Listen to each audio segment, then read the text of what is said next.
Nos alvores dos séculos que se seguiram à morte do profeta, o sol erguia-se sobre um mundo dividido pela fé e pela espada. Das dunas do Vale do Indo aos confins pedregosos da Península Ibérica, o estandarte do califado ondulava sobre cidades conquistadas, e o murmúrio das rezas confundia-se com o silvo do aço. A história recorda este tempo como uma era de expansão, de sabedoria e esplendor, mas sob a areia do deserto, ocultam-se os ecos de outro relato, o daqueles que foram forçados, os que se calaram e os que morreram sem nome. Quando Abu Bakr, primeiro califa do nascente Império Islâmico, tomou o poder após a morte do profeta no ano 632, compreendeu que a fé, por si só, não bastava para sustentar um império. As tribos árabes, livres até então, começaram a renegar da nova religião. Não viam nela uma promessa divina, mas uma imposição que os despojava da sua autonomia. Assim, nasceram as guerras da apostasia, conhecidas como as Guerras Ridda. Um conflito que, sob o pretexto de preservar a fé, se tornou uma cruzada pelo controlo absoluto. Os cronistas como Al-Baladuri narram com frieza como as areias de Yamamá se tingiram de vermelho. Ali, milhares de homens foram abatidos.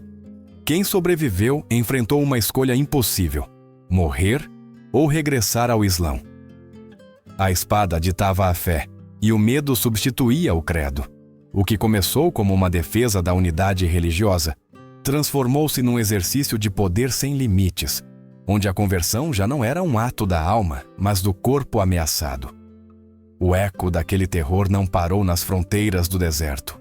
Séculos mais tarde, durante o domínio omíada, os decretos seguiram o mesmo curso.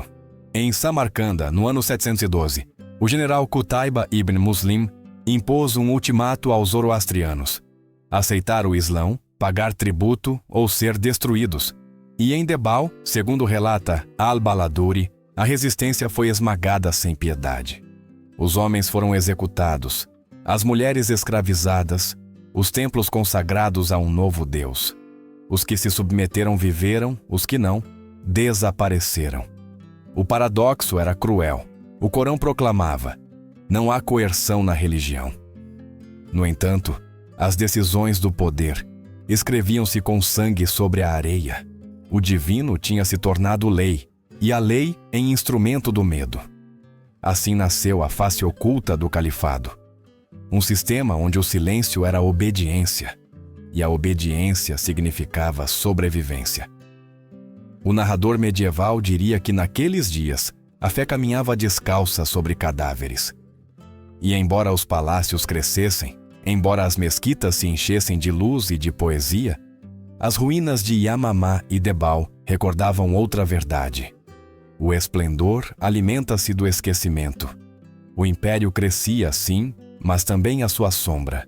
Dos oásis do deserto aos mármores de Damasco, os conquistadores levantavam uma nova ordem, uma que pregava a justiça divina enquanto afiava a espada. Em nome da paz, impôs-se o medo. Em nome da verdade, enterraram-se as vozes. As crônicas que sobreviveram, guardadas em pergaminhos ocultos e bibliotecas silenciosas, não celebram as vitórias, mas lamentam os sacrifícios. Falam de aldeias apagadas do mapa, de crianças marcadas como tributo, de homens que fingiam rezar para salvar a vida. Falam de um tempo em que a fé deixou de ser esperança e se tornou mandato. Mas mesmo no meio dessa escuridão, a história guardou um sussurro: o daqueles que resistiram, os que, em segredo, continuaram a orar aos seus deuses antigos ou a sonhar com a sua liberdade perdida. Eles não escreveram a sua história, mas a sua dor a esculpiu. O eco dessas vozes perdidas ainda ressoa, como se o vento do deserto as levasse de século em século, recordando-nos que nenhum império, por grande que seja, pode edificar a sua glória sobre o silêncio eterno.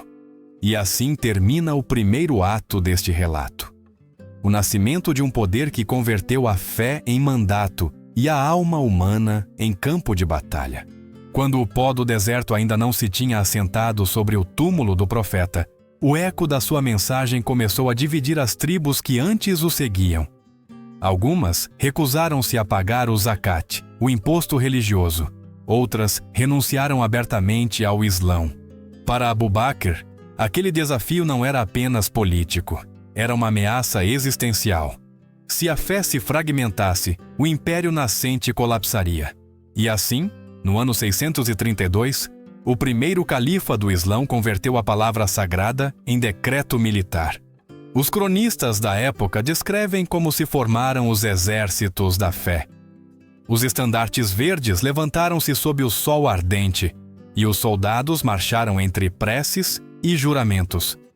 Não combatiam por riqueza nem por território, mas por obediência a um poder que afirmava vir do céu. Chamou-se a essa cruzada interna as Guerras Ridda, as Guerras da Apostasia. Mas por trás desse nome piedoso, ocultava-se uma repressão total.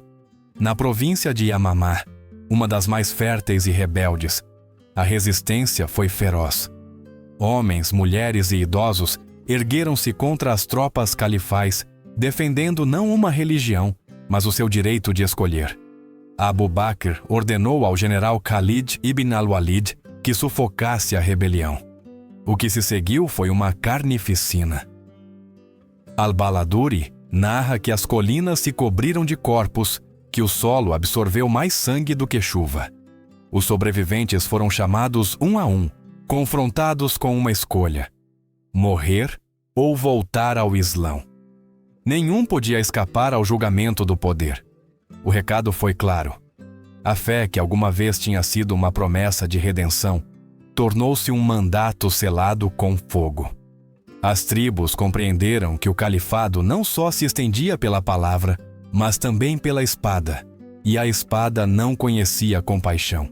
Séculos mais tarde, a história repetiria o mesmo padrão sob os Omíadas, uma dinastia que herdou a grandeza do deserto e a fome de controlo.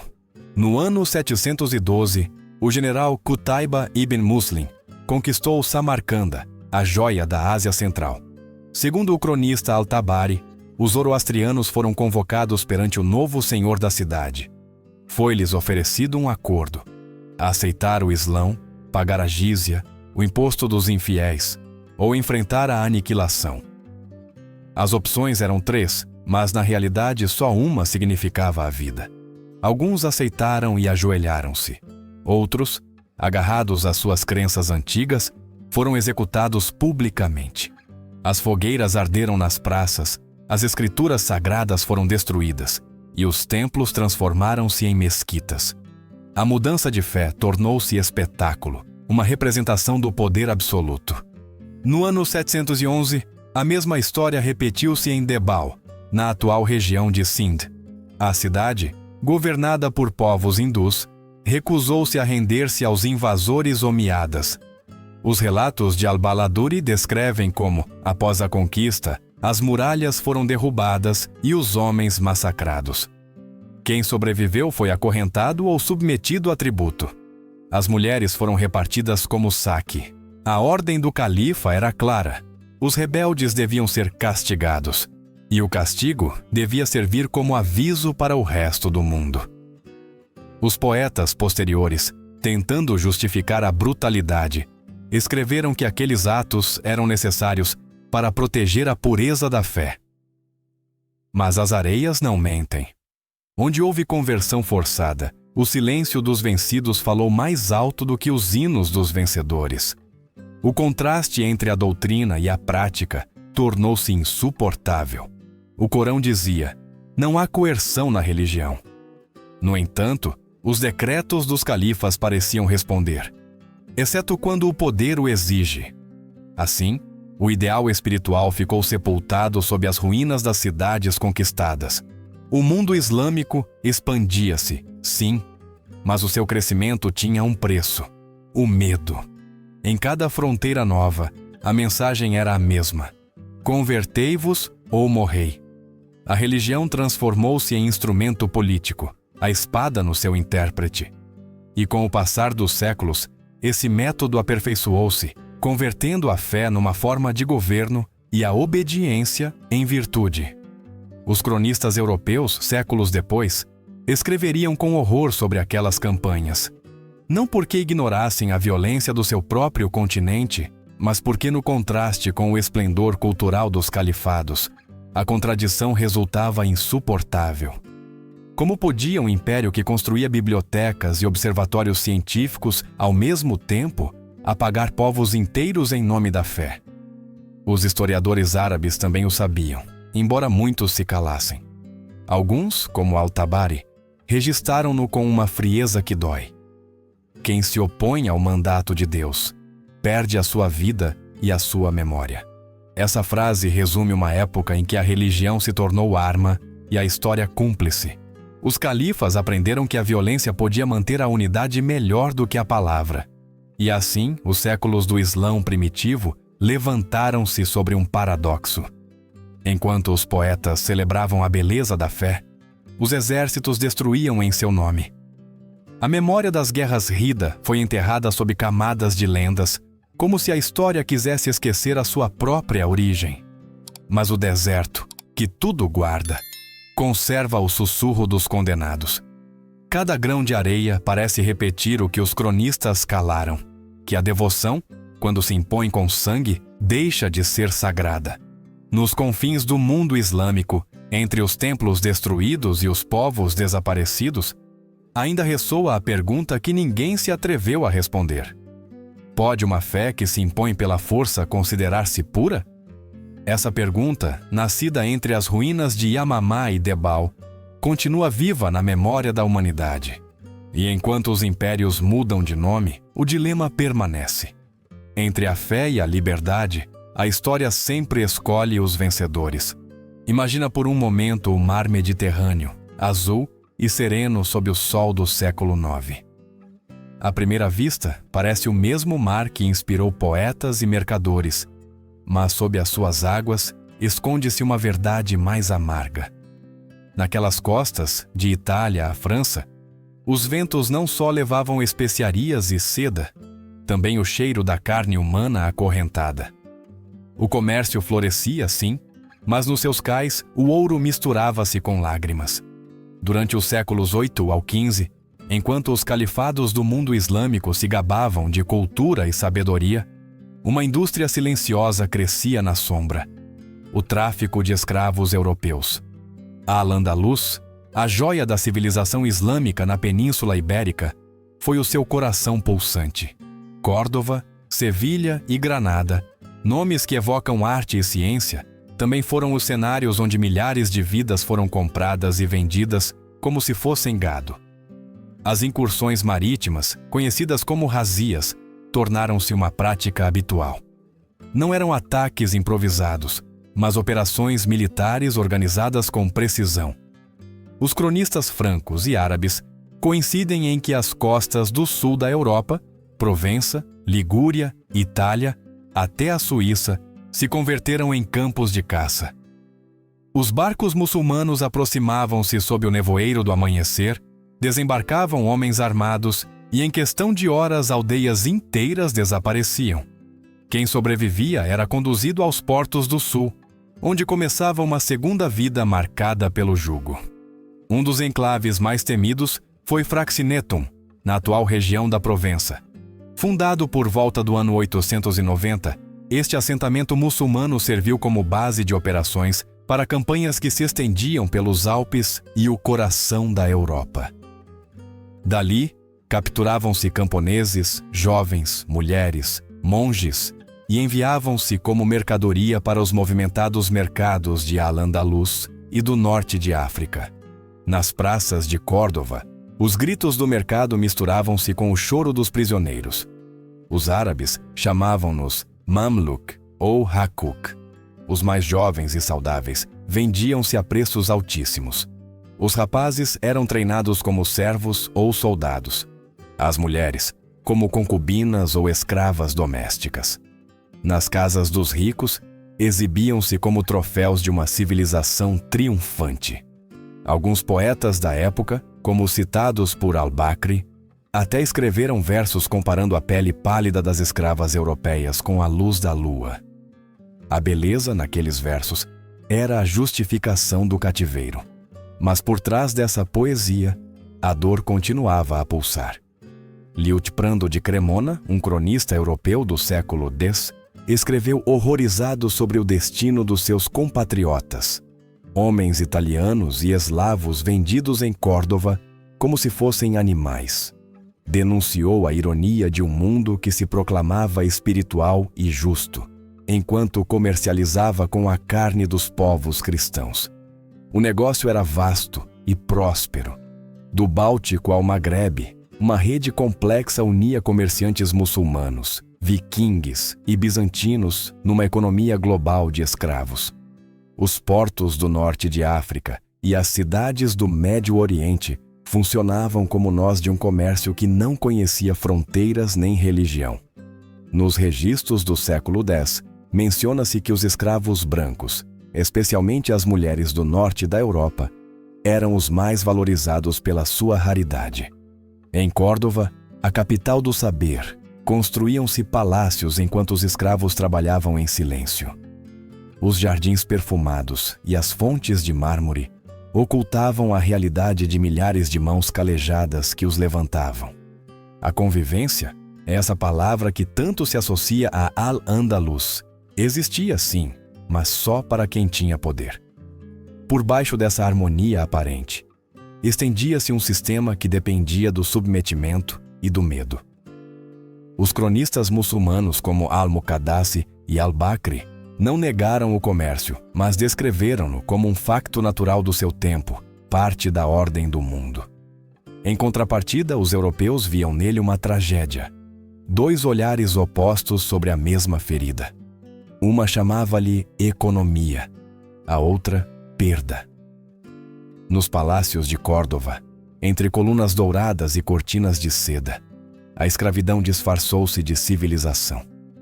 Alguns escravos conseguiam ascender, aprender, até ganhar a confiança dos seus senhores. Mas a sua liberdade nunca era completa. Às vezes, um soldado escravo podia tornar-se comandante. Às vezes, uma concubina podia ser mãe de um príncipe. Mas em ambos os casos, o seu valor dependia da vontade de quem os possuía. A dualidade moral do califado tornou-se evidente. Uma cultura que preservava o conhecimento de Aristóteles e, ao mesmo tempo, negava a liberdade a milhares de seres humanos. Enquanto nas madraças se estudavam os princípios de justiça divina, nos mercados vendia-se a dignidade humana. O poeta andaluz Ibn Hazm, séculos depois, escreveria uma frase que, sem o pretender, parecia um eco de culpa. O amor e a posse não podem partilhar o mesmo coração. Talvez sem o saber, resumiu o dilema de toda uma civilização. O esplendor de Al-Andalus, que tanto espanta os historiadores modernos, ergueu-se sobre alicerces de desigualdade. As suas ruas empedradas e as suas mesquitas majestosas foram construídas por mãos que nunca conheceram a liberdade. Os mesmos arcos que refletiam a luz do amanhecer ocultavam as sombras da dor. Hoje, quando os turistas admiram a beleza da grande mesquita de Córdova ou dos palácios de Sevilha, poucos imaginam que sob as suas pedras jazem os restos daqueles que jamais tiveram nome. A sua história foi apagada, a sua memória silenciada. Mas a história, embora calada, não desaparece. Porque em cada linha escrita pelos cronistas, em cada documento de venda conservado nos arquivos de Toledo, ouve-se o eco dos que sofreram.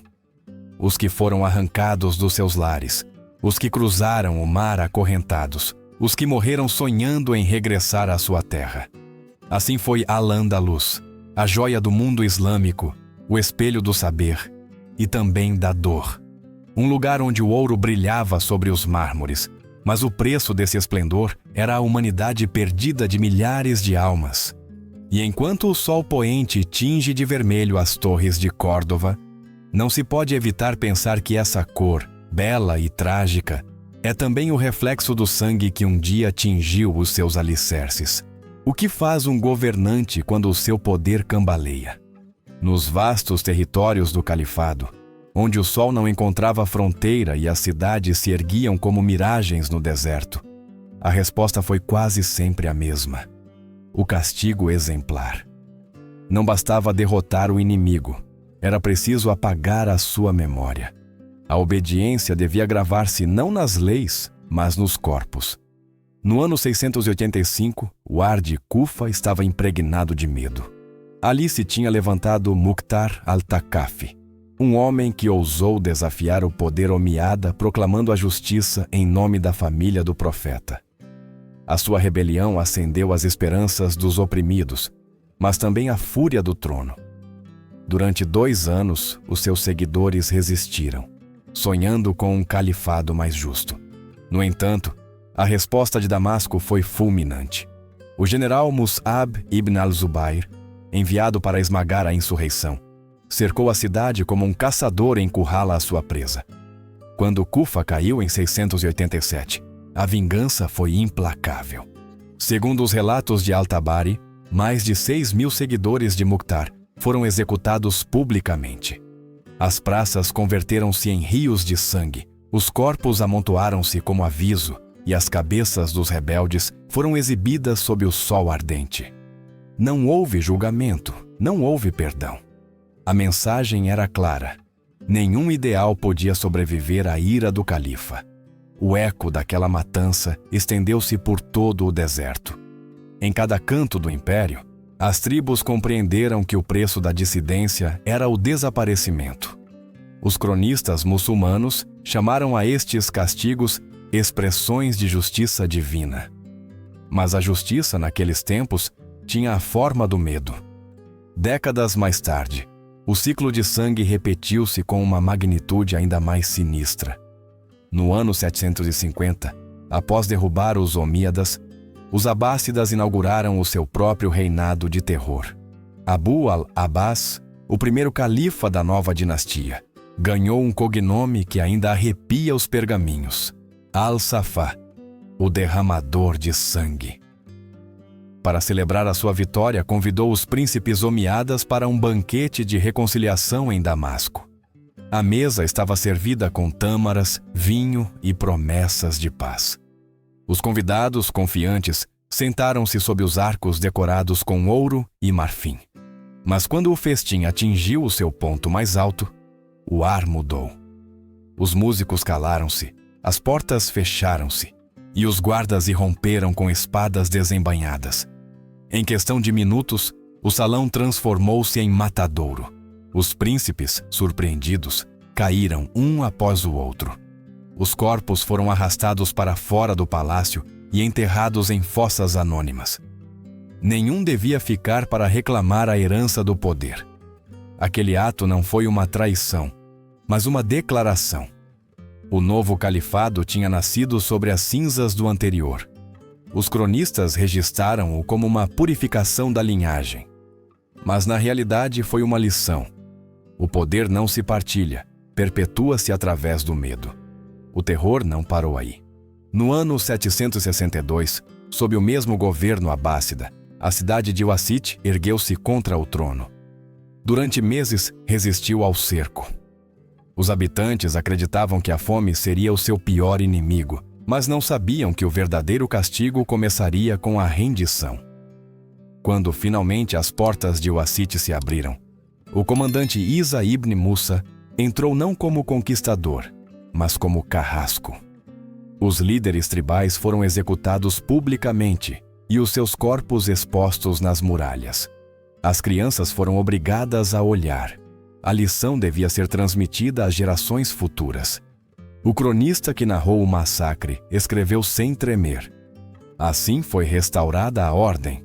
Mas que ordem pode ser construída sobre os ossos dos inocentes? As palavras oficiais falavam de justiça, mas as ruas cheiravam a medo e a morte. O califado tinha aprendido que a obediência nascia do terror. As execuções converteram-se em espetáculo. Não se tratava apenas de eliminar inimigos, mas de educar os sobreviventes. As praças enchiam-se para ver morrer o traidor, o mesmo que na semana anterior partilhava o pão com os seus vizinhos. As cabeças cortadas pendiam das portas das cidades, anunciando a autoridade do califa melhor do que qualquer decreto. Alguns escritores posteriores tentariam suavizar aquelas histórias, apresentando-as como lendas exageradas pelos inimigos do Islão. No entanto, os documentos contemporâneos são claros. Os cronistas árabes, europeus e persas coincidem no mesmo. A repressão foi real, sistemática e pública. Era a base sobre a qual o poder descansava. As rebeliões, uma após a outra, foram silenciadas. E com cada uma delas, o império fortalecia-se e escurecia um pouco mais. Os califas governavam com a convicção de que a unidade justificava a crueldade, que a fé necessitava do sacrifício dos incrédulos. Mas, na realidade, o que mantinha o seu trono não era a devoção, mas o temor. Entre os séculos 8 e 10, o castigo institucionalizou-se. As execuções converteram-se em cerimônias, os carrascos em figuras públicas, os corpos em lições. Os historiadores de Bagdade sabiam bem, um califa podia ser amado ou temido, mas nunca ignorado. Assim, sob a bandeira da justiça divina, o califado transformou-se num império de sombras. As palavras da fé misturaram-se com o clamor dos condenados, e as rezas com o som do aço a cair sobre o pescoço dos vencidos. No final, o que começou como uma tentativa de manter a ordem converteu-se num ritual de poder. O sangue derramado em Kufa, Damasco e Wasit secou com o tempo, mas o eco dos gritos sobreviveu nas crônicas. Cada califa que ascendia sabia que o seu trono era feito de areia e de medo. E o medo, mais do que a fé, foi o verdadeiro alicerce do império. Porque no mundo dos califas, a rebelião não terminava com a morte do dissidente.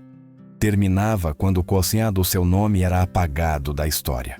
De todos os crimes cometidos sob o nome do poder e da fé, talvez o mais silencioso e devastador foi o que se cometeu contra a memória. Porque quando se destroem os corpos, a história ainda pode chorá-los. Mas quando se queima o conhecimento, o esquecimento torna-se vitória. O ano 642 marcou o início de uma das perdas mais dolorosas da humanidade, a destruição da Biblioteca de Alexandria. Aquele templo do saber, herdeiro dos gregos, dos romanos e dos egípcios, tinha sobrevivido séculos de guerras e decadências, mas não resistiu ao fanatismo da nova ordem. Segundo os relatos posteriores de Abd al-Latif al-Baghdadi, o califa Umar ibn al-Khattab, ao saber da existência de milhares de manuscritos em Alexandria, pronunciou uma sentença que gelou a tinta da história. Se os livros contêm o mesmo que o Corão, são inúteis, e se dizem o contrário, são heresia. As ordens foram cumpridas sem hesitação. Os rolos foram amontoados nas ruas, as bibliotecas convertidas em fogueiras. O fogo ardeu durante semanas, alimentando os balneários públicos da cidade com o conhecimento de séculos. Os filósofos que sobreviveram, fugiram ou esconderam-se. As vozes de Sócrates, de Aristóteles, de Euclides foram sufocadas pelas chamas do zelo religioso. Alguns historiadores modernos têm discutido a veracidade deste relato, mas o facto permanece. O espírito de censura e repressão intelectual estendeu-se como um veneno. Onde o pensamento livre ameaçava a autoridade do califa, a resposta foi o silêncio forçado. Séculos depois, o fogo regressaria, desta vez sob os almorávidas, uma dinastia nascida do fanatismo berbere, que governou o norte de África e Al-Andalus entre os séculos 12 e 13. Os seus líderes pregavam pureza e devoção, mas a sua maneira de impô-la foi o terror. A filosofia grega foi declarada inimiga da alma. O pensamento de Aristóteles, Plotino e Galeno, proibido por ir contra a revelação. Os livros foram recolhidos das escolas e queimados em praças públicas. Entre as vítimas daquela escuridão, encontrava-se um dos grandes pensadores do mundo islâmico, Averroes, conhecido em árabe como Ibn Rushd. Médico, jurista e filósofo nascido em Córdoba, tinha dedicado a sua vida a reconciliar a razão com a fé, a demonstrar que Deus e a lógica não eram inimigos. Mas em 1195, o califa Al-Mansur ordenou o seu exílio e a queima das suas obras. Averroes foi humilhado publicamente. Os seus livros, atirados ao fogo, arderam como se o império inteiro quisesse apagar o seu nome da história. Não o conseguiram. As suas ideias, salvas por discípulos anônimos, cruzaram o Mediterrâneo e chegariam séculos depois à Europa, onde inspirariam Tomás de Aquino e acenderiam a centelha do Renascimento. Mas no seu tempo, em Al-Andalus, a luz do pensamento livre foi apagada. Bagdade, a cidade que um dia tinha sido o coração do conhecimento, também conheceria a escuridão. No século XI, durante os conflitos sectários entre sunitas e xiitas, as bibliotecas converteram-se em campos de batalha. Escolas inteiras foram destruídas, mestres assassinados, manuscritos convertidos em cinza. O rio Tigre, segundo os relatos dos cronistas, tingiu-se de negro pela tinta dos livros atirados às suas águas. O fogo estendeu-se para além dos pergaminhos. Atingiu as mentes. Quem pensava diferente era suspeito. Quem duvidava era infiel. O debate foi substituído pelo dogma, a curiosidade pela obediência. E nessa obediência, o espírito da ciência morreu lentamente. É irônico que a mesma civilização, que preservou durante séculos os textos gregos, os fizesse desaparecer quando já não serviram ao poder. Porque nos dias de glória do califado, os sábios traduziam as obras de Platão e Ptolomeu para árabe, impulsionando o avanço da medicina, da astronomia e da filosofia. Mas quando essas ideias começaram a questionar a autoridade religiosa, tornaram-se perigosas. Os cronistas dos séculos posteriores guardaram silêncio ou justificaram os factos. Diziam que o conhecimento devia purificar-se para proteger a fé. Mas a fé não precisa de fogo para se defender, apenas de medo para dominar. Em Córdoba, onde uma vez brilharam as luzes do saber, a lembrança de Averroes tornou-se tabu. Nas madraças, os mestres ensinavam o que convinha ao trono, e o que não, simplesmente desaparecia. O espírito crítico foi substituído pela repetição. O pensamento livre foi condenado como orgulho. O narrador medieval, observando de longe, poderia dizer que os impérios não temem as espadas, mas sim as ideias. Porque as ideias não sangram, mas sobrevivem. E para os tiranos, não há inimigo mais perigoso do que a memória. Quando as chamas da censura devoraram os últimos pergaminhos, as cidades pareceram mais tranquilas, mais obedientes. Os califas acreditaram ter conquistado a mente humana, mas a história, paciente, aguardou a sua vingança. Os textos destruídos em Alexandria, Córdoba e Bagdade renasceram séculos depois nas universidades da Europa, traduzidos do árabe para o latim, restaurando o legado que os seus próprios guardiães tentaram apagar. E, no entanto, o preço foi alto. Por trás do brilho do califado, escondia-se um silêncio imposto. Milhares de sábios desapareceram, milhares de obras perderam-se. O esplendor que admiramos hoje foi também um cemitério de pensamentos proibidos. O fogo, símbolo de purificação para os califas, tornou-se emblema do seu medo. Queimaram o que não podiam entender, destruíram o que não podiam controlar. Mas o fumo desses livros ascendeu ao céu e misturou-se com as estrelas, testemunhas eternas da verdade que nenhuma chama pode consumir. Os impérios morrem, os templos caem, as guerras esquecem-se, mas as ideias, como brasas ocultas sob a cinza, esperam o sopro do tempo para voltar a acender-se. E assim, entre os restos das bibliotecas e as sombras dos sábios exilados, o passado deixa-nos um aviso. Nenhum poder que tema o conhecimento pode considerar-se eterno. No final desta longa viagem pelos séculos dos califados, resta uma certeza amarga. Os impérios não se desmoronam pela espada do inimigo, mas pelo peso dos seus próprios silêncios. A história que começou entre os oásis do deserto e os palácios de mármore acabou por deixar um legado de contradições. Aquele mundo que pregava a justiça divina, a irmandade e o saber, também edificou a sua grandeza sobre o medo, a escravidão e a censura. Nas guerras Rida, o poder converteu a fé em instrumento. Nos mercados de Al-Andalus, o corpo humano transformou-se em moeda. Nas praças de Damasco e Cufa, a dissidência foi castigada com a morte. E nas bibliotecas de Alexandria e Córdova, o pensamento livre foi condenado ao fogo. Cada ato, embora separado por séculos, partilhava uma mesma raiz, a obsessão pelo controlo absoluto. O medo foi a argamassa daquele edifício colossal. Medo de perder a fé, medo de perder o poder, medo da dúvida. E em nome desse medo, justificou-se o injustificável. Os califas governaram sobre um oceano de silêncio, acreditando que podiam sufocar o pensamento, apagar as vozes, domesticar a história. Mas o silêncio, mais cedo ou mais tarde, torna-se eco.